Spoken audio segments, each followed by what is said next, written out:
మీలో ఎవరైనా పాపం చేస్తే మీరు ఎక్స్పెక్ట్ చేసేది ఏంటో తెలుసా? జబర్దస్తులు, ఎక్స్ట్రా జబర్దస్తులు చూసి చూసి కామెడీ అలవాటైపోయినా మీకు సంఘంలోకి వచ్చి కూర్చుంటే కూడా కామెడీ చేసే పాస్టర్లు కావాలి. మీకు కామెడీ చేసే పాస్టర్లు. ఇలా కాన్సెప్ట్ ఏంటో తెలీదు నాకు అసలు. బయటికి వెళ్ళిపోయాక పాస్టర్ భలే నవ్విస్తున్నాడంటారా, నువ్వు ఇక్కడ వెళ్దాం నవ్వుకోవడానికి. ఏం కావాలి మీకు? నవ్వించే పాస్టర్లు కావాలి, కవ్వించి మురిపించి పాస్టర్స్ కావాలి. ఈ రోజుల్లో దేవుడు యోనాను పంపించినట్టుగా నినివే పట్టణానికి, పాడైపోతున్న ప్రపంచానికి మాలాంటి దైవజనులను నిలబెట్టాడు. ఎందుకో తెలుసా? జోకులేసి మిమ్మల్ని నవ్వించడానికి కాదు, మీకు అవి వస్తాయి, మీకు ఇవి వస్తాయి, మీకు అవి చేస్తాడు దేవుడు, ఇవి చేస్తాడని చెప్పడానికి కాదు, మీ బతుకులు మార్చుకోండి అని చెప్పడానికి నిలబెట్టాడు మాలాంటి సేవకులను దేవుడు. ప్రపంచమంతా కూడా బతుకులు మార్చుకోండి అని చెప్పడానికి, బ్రతుకులు మార్చుకోండి అని హెచ్చరించడానికి నిలబెట్టాడు, వార్నింగ్ ఇవ్వటానికి నిలబెట్టాడు. యోనా వెళ్ళిపోయాడు, కౌగిలించుకొని దేవుని ప్రేమను ప్రకటించిన యోనా వీధి వీధి తిరుగుతూ ప్రతి ఇంటి వైపు చూస్తూ వేలెత్తి చూపిస్తూ, మీ బతుకులు నాశనమైపోబోతున్నాయి, నా దేవుణ్ణి దుఃఖించారు మీరు, నా దేవుడు బాధపడటానికి కారణమయ్యారు మీరు, 40 రోజుల్లో మీ చాప్టర్ క్లోజ్ రా, నినివే పట్టణం ఒకప్పుడు ఉండేదని చెప్పుకునే స్థితికి దిగజారిపోతున్నారు మీరు, మీ పుస్తకాన్ని దేవుడు మూసేయబోతున్నాడు. మూసి వెయ్యక ముందే బతుకులు మార్చుకుంటే సరి చేయబడతారు, లేదా బూడిద కూడా మిగలది. ప్రాంతంలో ప్రజల్లో గుండెల్లో దడ పుట్టింది. దేవుడు పేరిట సువార్త ప్రకటించిన సువార్తికుని నోట మాట హెచ్చరికలు వినంగానే గుండెల్లో వణుకు పుట్టింది. వచ్చింది ఇశ్రాయేలు కత్తి తీసుకుని ముక్కలు ముక్కలుగా నరికేద్దామన్న ఆలోచనని పక్కన పెట్టేసి దేవుడికి లోబడాలనుకున్నారు, దేవుడికి విధేయులు అవ్వాలనుకున్నారు.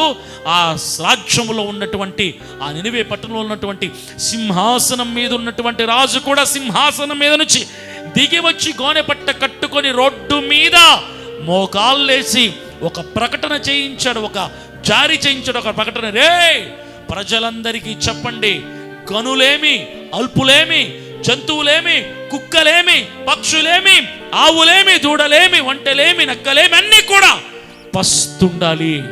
నీళ్లు తాగకూడదు, గడ్డి మేయకూడదు, భోజనం తినకూడదు, ఇంట్లో పొయ్యి వెలిగించకూడదు. ప్రతి ఒక్కరు మీరు మీ పనులన్నీ విడిచిపెట్టి రోడ్డు మీదకి వచ్చి మోకాళ్ళేసి ఆ దేవుడి హృదయం కరిగిపోయేలాగా మన పాపపు క్రియల్ని విడిచిపెట్టి, మన అతిక్రమాలని విడిచిపెట్టి, మన బ్రతుకుల్ని మార్చుకునేలాగా పశ్చాత్తాప హృదయముతో ఆ దేవునికి మొరపెడతాం. ఆ దేవుడే కనికరించి మనల్ని క్షమాపణ పెట్టి ఒక్క అవకాశం మనకిచ్చేలాగా ప్రార్థన చేద్దాం ఆ దేవునికి అని ప్రకటన చేయించాడు రాజు సహితం. Even the king from throne he came to the road. సింహాసనాన్ని విడిచిపెట్టి నేల మీదకి దిగి వచ్చాడు.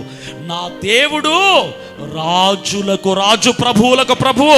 నువ్వు రాజు అయితే ఎవడికి కావాలరా?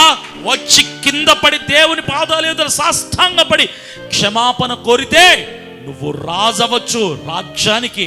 కానీ నా దేవుడు సృష్టికి, విశ్వానికి రాజు. నువ్వు ఎవడివైనా సరే నా దేవుడు ముందు సాష్టాంగపడాల్సిందే. రాజు వచ్చి సాష్టాంగపడి ప్రార్థన చేయటం మొదలు పెడితే అక్కడ ఉన్న పశువులతో సహా ఉపవాసం ఉండటం మొదలు పెట్టారు. దేనికోసం తెలుసా? దేవుని మనస్సును గెలుచుకోవటానికి, దేవుడు వేస్తానన్న శిక్షను తప్పించుకోవటానికి. ఎందుకు సార్ ఉపవాసం ఉంటున్నారు, ఎందుకమ్మా ఉపవాసం ఉంటున్నారని మీరు చెప్పే డైలాగులు ఎంత కామెడీగా ఉంటాయి తెలుసా? పెళ్లి కోసం పాస్టర్ గారు, బండి కొనుక్కొని పాస్టర్ గారు, పరీక్షల్లో పాస్టర్ ఎవరు చెప్పండి నీకు? ఆఫ్టర్ ఆల్ పెళ్లి కోసం ఉపవాసం ఉంటావా? ఏ దేవుడు ఇవ్వలేడు ఉపవాసం లేకుండా అడిగితే? బండి కొనుక్కొని ఉపవాసం అవసరమా? దేవుడు ఇవ్వడు అడిగితే.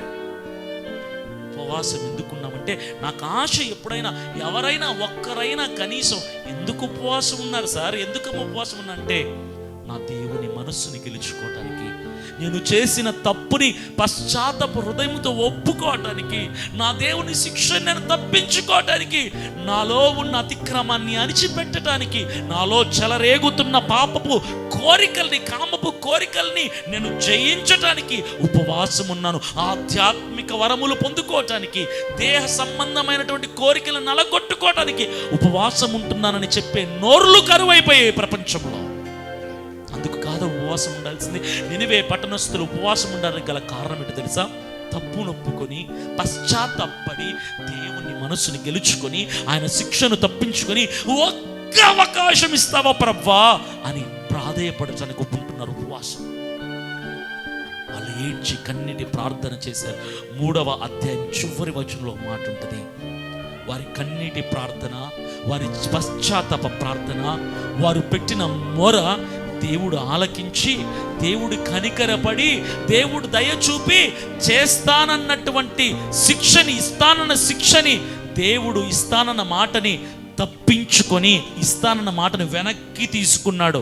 శిక్షని ఇస్తానన్న దేవుడు వెనక్కి తీసుకున్నాడు. యోనా ద్వారా చెప్పాడు నాశనం చేస్తానని, నాశనం చేస్తానన్న ప్రజల్ని దేవుడు కనికరాన్ని కురిపించి వాళ్ళందరినీ తన కౌగిట చేర్చుకున్నాడు.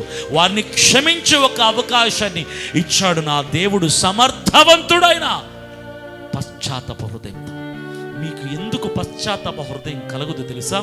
సంఘాలకు వస్తున్న సీనియారిటీ పెరుగుతుంది, కానీ ఏ రోజు మీరు హృదయం కుమ్మరించి ప్రభు సన్నిధిలో సంఘంలో ప్రార్థన చేయరు. బ్రతుకును మార్చుకోవాలని, వైఖరి మారాలి, పద్ధతులు మారాలి, క్రియలు మారాలి, పనులు మారాలి, విధేయత మారాలి, చూపు మారాలి, నిర్ణయాలు మారాలి అని మీరు ఎందుకు ప్రార్థన చెయ్యరో తెలుసా? మీ ఎదుట నిలబడిన సేవకుడు మీ కళ్ళకు జోకర్లా కనిపిస్తాడు. మీకు ఏదో అరుస్తాడు, వెళ్ళిపోతాడు, ఏదో చెప్తాడు, వెళ్ళిపోతాడు. మేము చెబుతూనే ఉంటాం. చెప్పిన దానికి ప్రతిఫలం మాకు అక్కడుంటుంది. విన్న దానికి ప్రతిఫలం మీరు ఇవ్వకపోతే మీ బ్రతుకులు ఎక్కడుంటాయో మీరు తేల్చుకోండి. Change your life at least today.